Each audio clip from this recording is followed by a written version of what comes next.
If you open any newspaper in India, you will find there is a term which has made a very significant presence, and that term is MOU.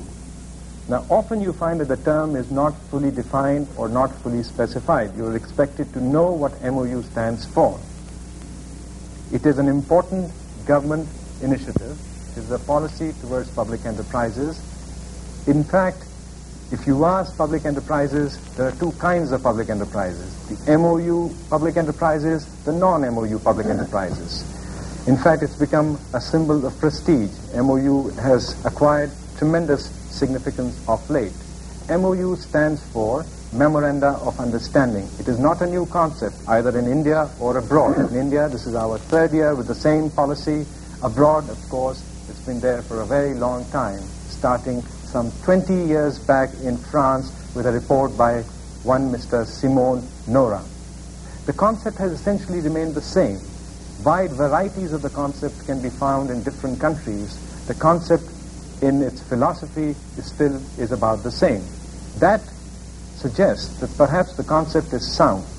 Yes, there are countries who've had various degrees of success with the concept, but yet countries keep trying. They want to again revisit the concept and try to see if it can work for them. The concept essentially is that it is a contract between a public enterprise and the government in which both parties to the contract lay down their mutual obligations. The idea is that at the end of the year, both parties should only be judged on the basis of what is specified in the contract. Of late, it has acquired new significance. There's a new excitement in this policy for people like us who work in this area. And just a few days back, an international conference was held in which the practicing managers and policymakers in our public sector were exposed to some of this international experience with regard to this policy. The conference was organized jointly by the Bureau of Public Enterprise and the Indian Institute of Management, Calcutta, and was held in Delhi. In that conference, as I mentioned, besides our practicing managers and policy makers, we had some foreign delegates. The purpose of this program is to find out from our visiting friends from abroad about this policy. What is their experience? What do they feel about our policy? And see what we can learn about ourselves in this regard. We have a panel here, a very distinguished panel. This is for the first time that a conference like this took place, and we were able to put together such a panel. I will start introducing. On my left is Professor Jones. Professor Leroy P. Jones is from Boston University, where he's the director of the Public Enterprise Program and has had extensive experience in implementing systems which are similar to our MOU policy, which we are trying over here. Then we have Professor Ravi Ramamurthy, who has been involved with similar policies. Professor Ravi Ramamurthy is from Northeastern University. He finished his PhD from Harvard University and has been a visiting faculty at Harvard University. Then we have Mr. Istiqbal Mehdi, who is from Pakistan, where he has been associated with a similar policy for a very long time. Then we have Professor Suil Kwok, who is from South Korea. And then we have Dr. Dae-hee Song, again from South Korea, who's from the Korean Development Institute. And then, of course, we have here Mr. Suresh Kumar, who's Director General and Additional Secretary to Government of India in Bureau of Public Enterprises. So you can imagine we have a very high-powered panel, and it is full of professors. And you always have this problem when you have professors, that how do you say what you want to say in a very short time? The format of this program does not allow us to give individual lectures, which we would like to, for maybe 3 or 4 months on the subject. And therefore, I would start immediately further lectures, which I think I've been doing. I'll start with Professor Jones, and I'd like to go immediately to the topic and ask Professor Jones that put this policy in perspective for us, Professor Jones. What do you think, since you've been associated with so many countries which have gone through similar policies? Give us some sense of what this policy is, how it fits into the public enterprise policy in general. Well, Professor Trivedi, as you know, this is an exciting time for students of public enterprise internationally. Certainly in the West, there has been more written and published on public enterprise, its problems and its solutions, than has come out in the last 20 years. There are two large classes of literature.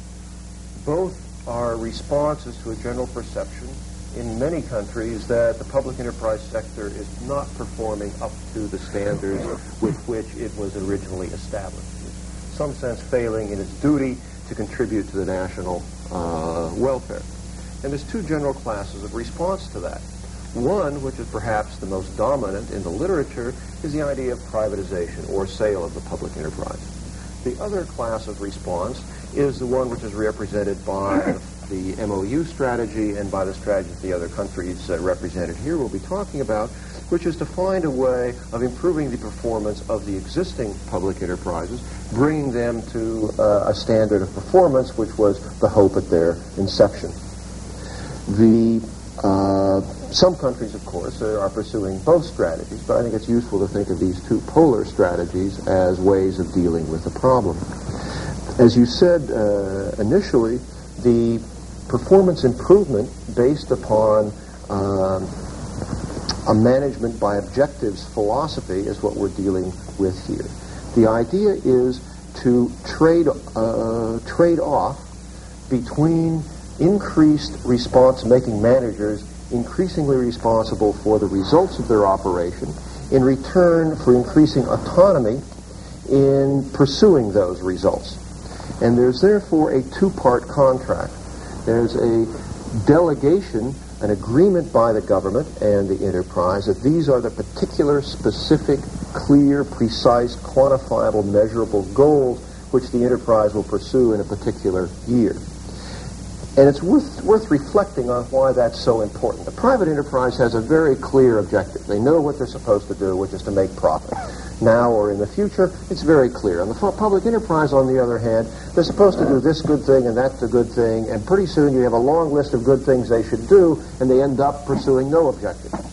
It's sort of as though, useful to think of, imagine, if you will, a soccer-football game, a football match, a soccer match to we Americans, in which you take away the goals. We now no longer have the goalposts. You've got the same players. What's going to happen in a soccer football game?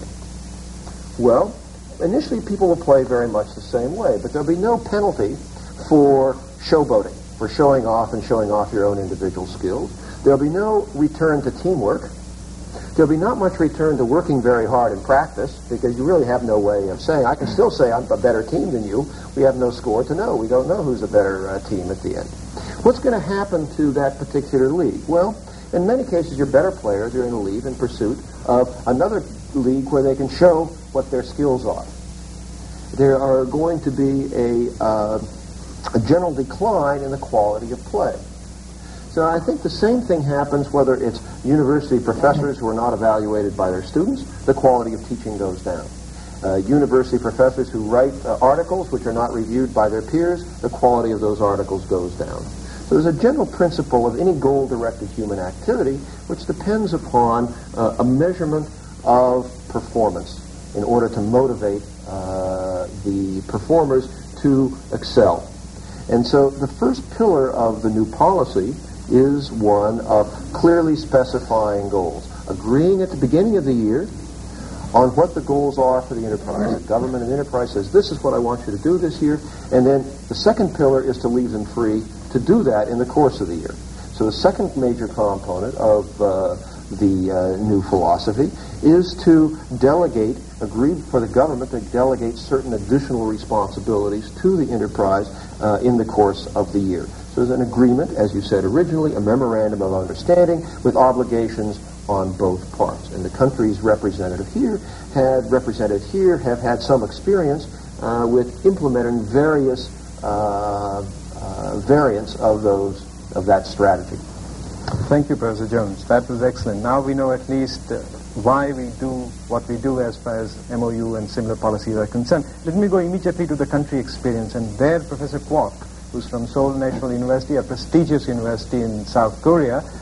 Could you, Professor Kwok, tell us what is your system in short? I know you're a professor and you would like to tell us in detail, but could you kindly just summarize it for us, the gist of the system? I know it's a difficult thing, but please go ahead.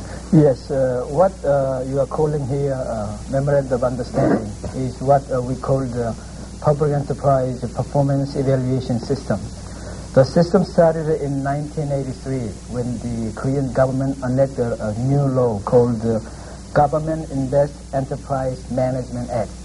When I say government invest enterprise, it means a public enterprise owned by the government, more than 50% majority, and invest by the government directly.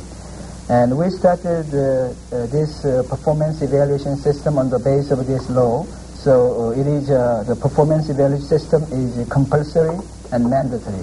All the government invest enterprise in Korea, at the present time there are 24 corporations in Korea, are evaluated on an annual basis. The whole theme of the system is this: give more autonomy to the public enterprise and increase accountability of each enterprise. This is the whole theme. But the main objective of the system is fairly simple. Let us have some improvement in the performance of the public enterprise, and then let us give to the public enterprise some incentives. So on the outset, we are saying more autonomy with more accountability, but the main theme, actual theme, is improve the performance of the public enterprise, so we will give you more incentives. The whole scheme has two divisions. One is the design of the evaluation system. The other one is the actual implementation of the evaluation. We designed the evaluation system before the start of the new year. And then after 1 year period, we start evaluation, actual evaluation. Actual evaluation is done in two aspects. The first one is a quantitative aspect. For example, each public enterprise is given certain objectives and missions in quantitative terms, so they know how much they achieve, that quantitative objectives. The other side is a qualitative aspect. You know, in public enterprise, you have to do better in personnel management, better jobs in procurement, so and so. So we evaluate the public enterprise in quantitative as well as quantitative basis. Usually, we assign 100 points. 50 of the 100 points go to the quantitative aspect. 50 of the 100 points goes to the qualitative aspect. At the end of the evaluation, the results come out. A public enterprise gets, let's say, grade A. Then, if they are grade A, they are most well-run corporation in Korea. So they get incentives such as 3 months bonus. If they get grade B, they are well run, up to this certain standard. Then they get something around 2.5 months monthly salary.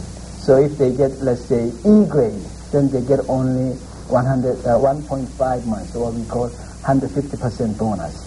This is some idea of what we are doing in Korea. Right. May I just ask another question, Professor Kwok? Who does the evaluation? Well, the evaluation is done by ad hoc task forces set up by the government.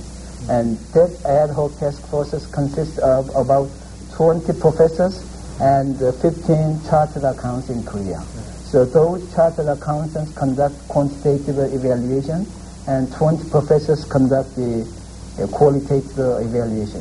Is this ad hoc task force an independent task force? Is it part of the government, or how does it fit into the structure? It is a completely independent ad hoc task forces. We are appointed by the government, but once we are set up, we manage on our own. Thank you, Professor Kwok.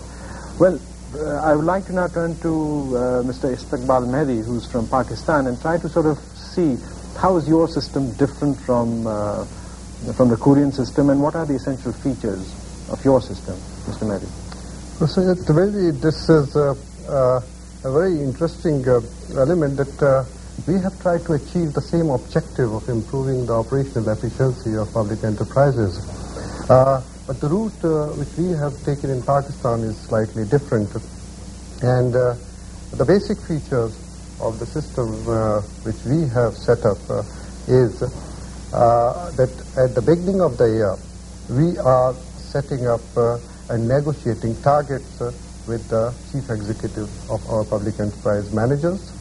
We negotiate what are the targets which the unit is going to achieve during the course of the year, whether it is going to be in terms of profitability or it's going to be in terms of indigenization or so on. During the course of the year, we monitor the performance of those units against the targets. At the end of the year, there is a detailed examination of the performance of the enterprises takes place. There is a diagnostic report which is prepared in which we try to look into the real efficiency of the performance of the managers. We try to diagnose what has been the actual performance, what have been the weaknesses, and what were the strong points of the managers. Based on this examination, we grade the units in one of the 5 categories, A, B, C, D, and E. A is referring to an excellent performance, just like in Korea, B, very good, and C, good, and so on and so forth. Each grade is linked with a performance bonus. Now, there is in the beginning of my presentation, I said that there is a difference in the route of Pakistan and South Korea.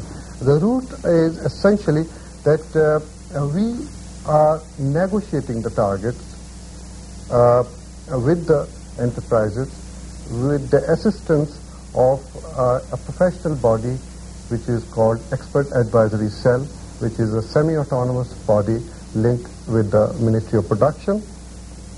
The second element which is slightly different from Korea is that Korea is covering a wide range of activities, which is 25 government-sponsored corporations in which there are various activities like banks, like utilities, like manufacturing, whereas we have confined ourselves only at present to the large manufacturing sector. And these are the two basic difference. And because of this difference, that in Korea they are covering a very large area which is in the domain of the various administrative ministries, so they have a legal cover to the system which they have introduced. Whereas in Pakistan, this need was not felt because all the large manufacturing sector happens to be under one administrative ministry. Thank you, Mr. Mehdi. That's very interesting, because what I'm getting is that both of you are following a similar approach in the sense that now you've moved from, as Professor Jones mentioned a moment back, from controlling by procedures to controlling by results. It seems that both of you have a professional body of people who are evaluating, who seem to be more objective, seem to be outside the usual machinery of the government, or at least they have an independence which is recognized, and they have some credibility.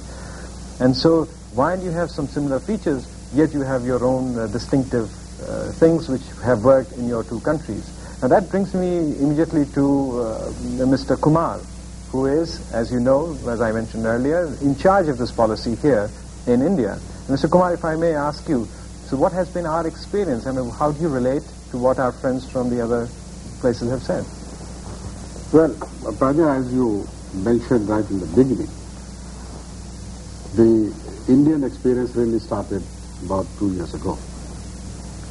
In fact, it was Arjun Sen Gupta in his report in 1984, which was accepted by government in 1985, that the French concept of MOU was actually adopted as a government policy in this country. And we really started with the task of working out the details. Now, actually, our task was to draw up these MOUs, and 2 or 3 companies were selected. But obviously the focus in their case was as to what to put into these MOUs. And I think initially how they will be and who will evaluate them was a problem which was kept a little in the back of everyone's mind. This particular reform took place last year when we came to the conclusion that it is not enough that you know what is to be inside the document which is agreed to between the two parties to the contract or understanding, but also who is going to evaluate, how, and the system should be credible. And it is for this reason that we started looking for the system outside as to how these problems were tackled in other countries. And we did make a desk examination of the Pakistani system, although we would have liked to visit you at that stage. But we went to Korea and had a look at their system. And we found that it was possible to adopt this part of the system to a considerable extent in India. But at the same time, we found that it required a tremendous amount of training of people because the number of companies by this time had increased to about 17 or 18, and each chief executive and each government functionary had to know exactly what should go into these documents. So it was in this context that whereas we tried to provide support to these companies and government departments of what should go into the MOUs and how they are going to be evaluated, we also thought that this is the time to expose all of them to the international experience, so that if there are any new twists which need to be given, they can be given now rather than later, because we will lose about a year if we didn't do it in the month of March. And in fact, this was the great justification for why all of us are here today. And we think that our purpose has been served, and it will be possible for us, given our circumstances, to make good documents and perhaps evolve the system over the next few months or a year. Mr. Kumar, may I just ask quick questions? We are running out of time, with a panel like this, and I would like to, because it's an interesting question. I was, observing the seminar, the workshop. I noticed there were two questions. If you could give a very quick response, because I'd like to get to the others on the same thing, is that some people did question that what can we learn from the experience of others, especially Korea, that we are such a different country, we are a large country, we are small. How would you respond to that? In fact, so far as we are concerned, we don't think that you can't learn from others. If there are good features in the systems adopted by others, it should be possible for us to adopt them. And mind you, we have adopted the system recently, so we can't claim that we have got an old experience in this, and therefore we would not like to receive new or fresh things on this. So we consider that to learn from the experience of others would be a good thing in our case. Of course, questions have been raised that whether the problems in these countries are similar to ours because of the magnitudes involved. In the case of South Korea, I think in terms of magnitudes it was the same. The percentage GNP which is controlled by their government-invested corporation is about the same as in the case of India. Right. And they were having similar problems at the time when they... I think that is interesting, because very few people know this, that Korea and India had a similar ratio as far as the ratio of GDP is concerned coming out of public sector. Yes. I think that's interesting, and I think this is also interesting that the problems were similar even though we are very different countries. May I now quickly move to Ravi. Professor Ravi Ramamurthy, as I mentioned, teaches in the United States. He's been involved in similar systems in many countries, including Bangladesh. He's got considerable experience, and I'll make it open-ended. Ravi, feel also free, since we are running out of time, to tell us what you feel about our system here. Let me respond, pick up on a point that Suresh Kumar was making about the relevance of the experience of other countries to India. If you looked at individual country studies on the problems of public enterprise, even though there are differences, vast differences among the countries in terms of their culture, their history, their economic conditions, you find such striking similarities in the nature of the problems that they're talking about. You would almost think the authors of those reports were colluding to say the same thing. So in one sense, we're all very different, but in another sense, the problems are quite similar. One of the core problems that keeps coming up over and over again is this attempt to balance autonomy versus accountability. I think the problem itself for a long time was not framed properly. It was viewed as striking a balance between the two. That is, if you had more accountability, by definition you must have less autonomy. We now realize that that is really not the case, and that we can have more of both. Provided by accountability, we mean accountability for results. And by autonomy, we mean autonomy for operational matters, and not the other way around. We certainly don't want to give managers autonomy to decide goals and broad policies. And we don't want to hold them accountable too much for procedures. So once you're clear about that, you find it's possible to have more of both. There is, however, one big problem. That explains why it has taken countries 30 years to start to do some of these innovations that we're talking about. And that is, it's much easier to change the amount of managerial autonomy that public enterprises enjoy, and far more difficult to increase their accountability for results. There are a host of problems that we face in the process. There are technical problems and there are institutional problems.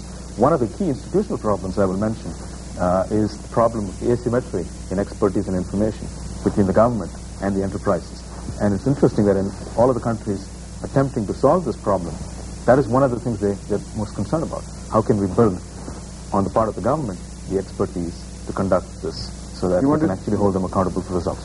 What are your impressions? Since you've come, you're based in the United States, you've come here, you work for the public sector here, you have worked for the government here in the Planning Commission, I know, and you're teaching there and involved with so many countries. What is your impression coming back? Well, I know we're running out of time. Yes.